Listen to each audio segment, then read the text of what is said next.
Part 3, Libra. The Libra archetype and themes of Libra. So Libra is the scales, right? This is an archetype that has to do with balance and equilibrium, where it's at that midpoint. Of course, right now, if you're in the northern hemisphere, we're just starting spring. But Libra, as a sign, is halfway through the full circle of the zodiac, if you're starting with Aries, right? And so it's representing the beginning of that second half. So, of course, that's the going into equilibrium. Yeah, Kundalini juices. Yes, I think that's what it is. It's the Kundalini juices are moving. I don't know. Weird. Who knows? It works. I'm happy. I'm sticking with it. That's all I have to say. So Libra is about existing in harmony, right? It's a natural state of harmony. It's a recognition that everything that exists on a continuum, right? And that you can't pick up one end of the stick without picking up the other end of the stick, right?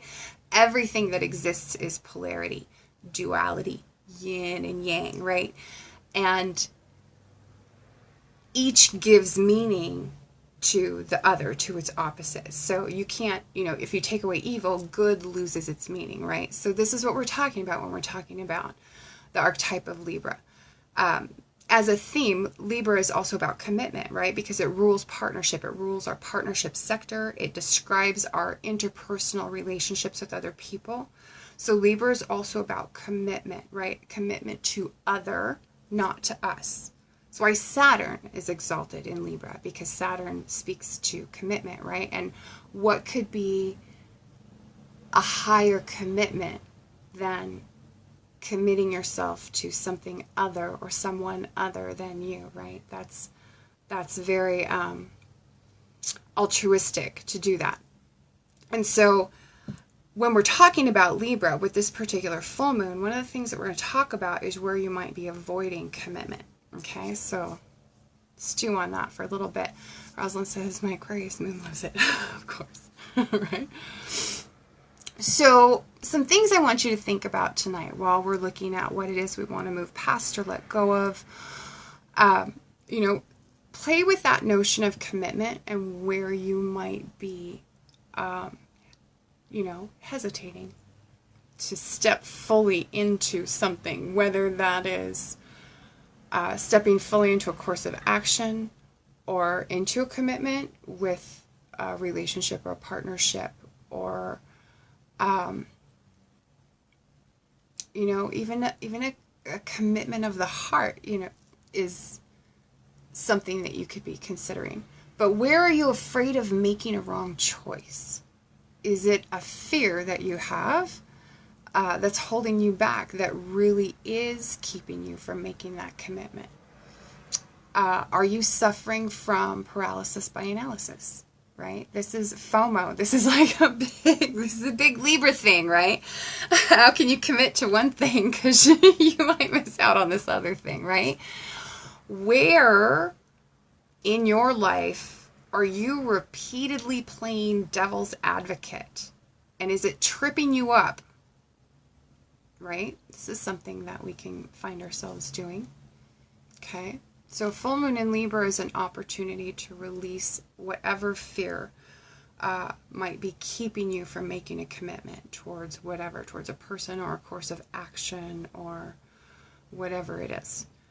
What's keeping you from balance and harmony? Consider that. What can you let go of or release that would allow you to find balance, or that would allow you to find peace? And so here we're looking at where you may have too much or not enough of something, keeping you from finding equilibrium in your experience. Where you have too much, what is it? What can you let go of? What can you give up or pass on that might bring you back into or closer to that equilibrium? Okay? Are you being superficial or overly concerned about appearances in the part of your life that Libra rules in your sidereal natal chart? Can you let go of attachment to what other people think about you regarding this issue? Can you? It's really none of your business what other people think anyway. Even if you're not ready, if you want to be ready, you can use that for your releasing, right? I'm ready to be ready. And that invites in the change, right? So that's something you can play with. Can you become, in the words of Stephen Forrest, bothered by nothing, offended by nothing, and shocked by nothing? So whatever it is, grab your pen and paper. Take a moment to write it down on your paper. You're going to spend some time thanking whatever it is you're wanting to let go of or release tonight, okay? And we're going to come back and do our releasing practice. So I'm going to recap these prompts just real quick for anyone who might be joining us late. And for those of you who are ready to get started, go ahead and start writing, and we will recap here in a few minutes what we're letting go of. And if you want to share in the comments, that's really wonderful. So here are our prompts. Just kind of run through them one more time. Where are you avoiding commitment? Where are you afraid of making a wrong choice or suffering from paralysis by analysis? Where do you repeatedly find yourself playing devil's advocate? And is that hurting you? Use this full moon as an opportunity to release any fear that might be holding you back, especially if it's fear around commitment or around making a wrong choice. What's keeping you from balance and harmony in the part of your life ruled by Libra in your natal chart, in your sidereal natal chart? And what can you let go of or release that would allow you to find balance or to find peace? And are you being superficial or overly concerned about appearances? Can you let go of attachment to what other people think about you regarding this particular issue? Can you become, in the words of Stephen Forrest, as we said, bothered by nothing, offended by nothing, and shocked by nothing? Okay, so take a moment and write down what you've got, and we'll reconvene here in a few.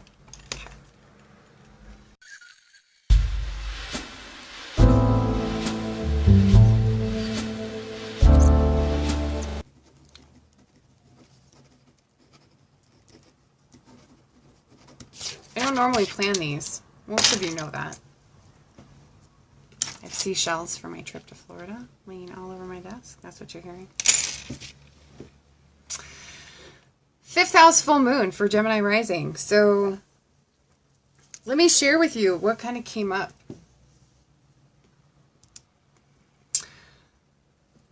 For 5th house, right? Because this is creativity, it's children, it's love, it's pleasurable activities, it's what our heart wants to do, right? It's where our heart wants to lead us.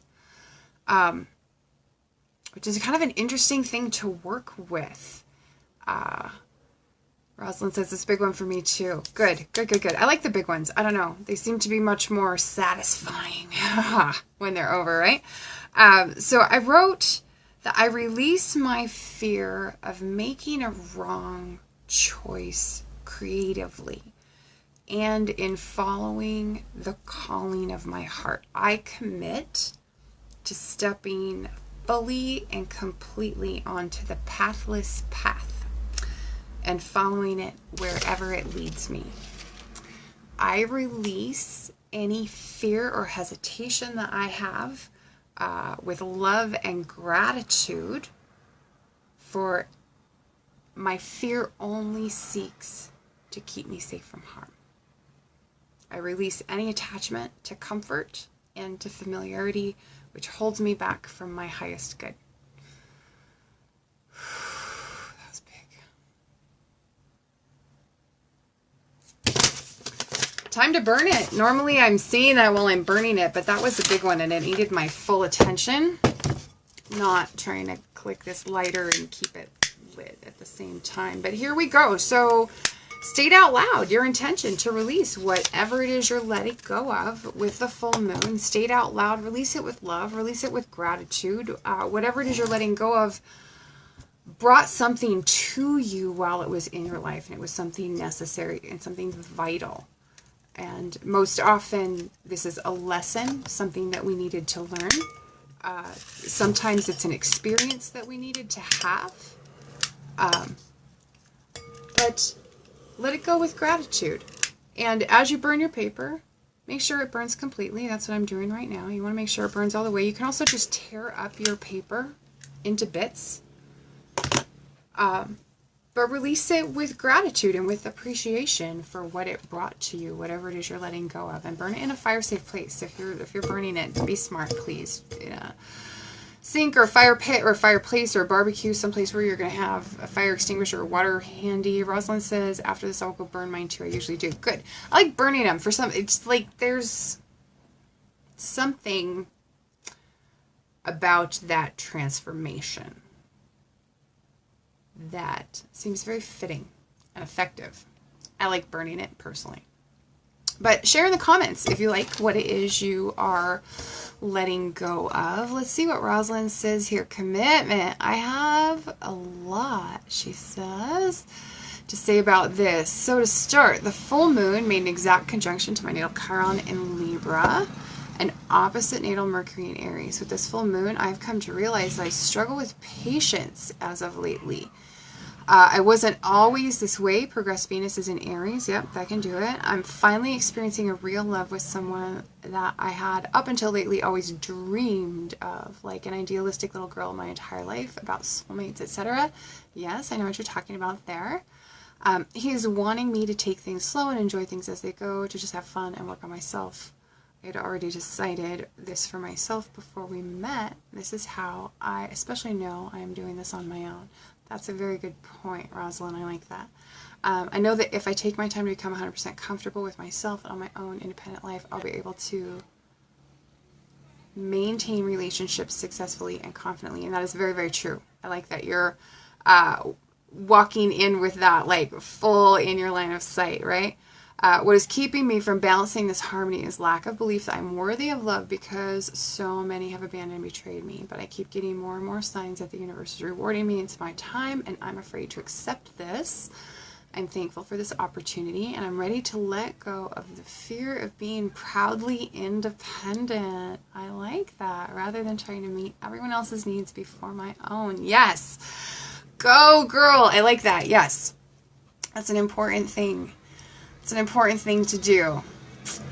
Yes, you have to fill your own cup first, right? And even if you fill someone else's cup before you fill your own cup, you have to stop and at least make sure you get your cup filled, right? You can't neglect your own care in whatever way that's manifesting for you, right? Like, care can mean different things at different times and in the middle of different experiences, but we know what that means for us, right? And so making sure you're taking care of yourself and meeting your own needs is super important. Super important. I've been learning a lot about that lately too. I've been learning about, I'm an INFJ, I think. I mean, I've tested that way twice. I've tested INTJ before too, but pretty sure I'm an FJ.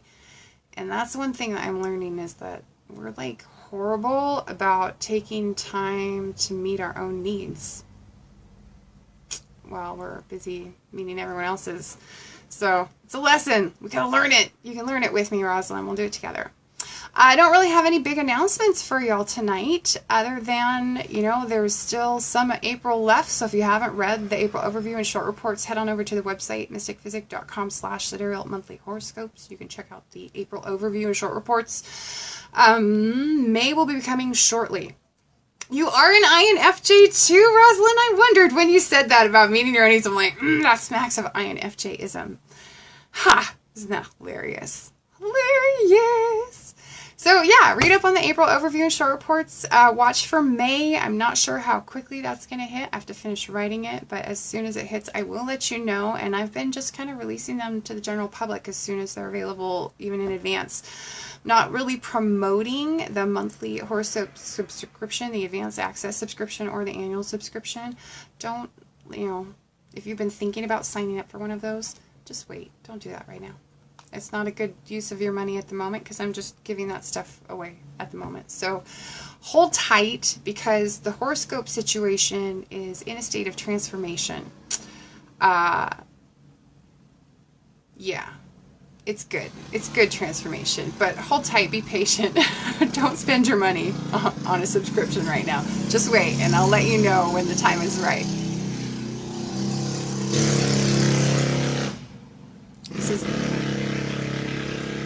It's summer. You can't blame them. You can't blame them.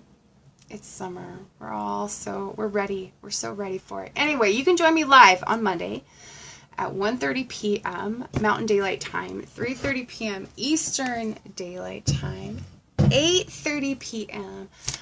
British Standard Time, and 2:30 a.m. the very next day, Australian Eastern Daylight Time, which is early Tuesday. For the next Sidereal Insights Astro Update, we're going to talk about current sidereal transits and how you can best align with them and put them to work for you. Also, I encourage you subscribe to the YouTube channel. That way you don't ever miss a broadcast. I'm not always 100% spot on with getting the reminder emails sent out if you subscribe to either of those to get reminders about the broadcast. And so if you are a subscriber to the YouTube channel, that's helpful because then you'll get notified as soon as I post. And I always post the videos to YouTube. Let's see what we have. A comment here, a new comment. Rachel Clay, me too. You're another INFJ. Go team INFJ. The whole family is here, right? Exactly. I like it. INFJ City. Thanks for watching, everyone. Thank you for joining me. It's been lovely to have you. I love the full moon releasings. They always feel so fantastic. Thanks for watching, and I'll see you again next time. Catch me on Monday, and we'll continue this awesome conversation. Thanks.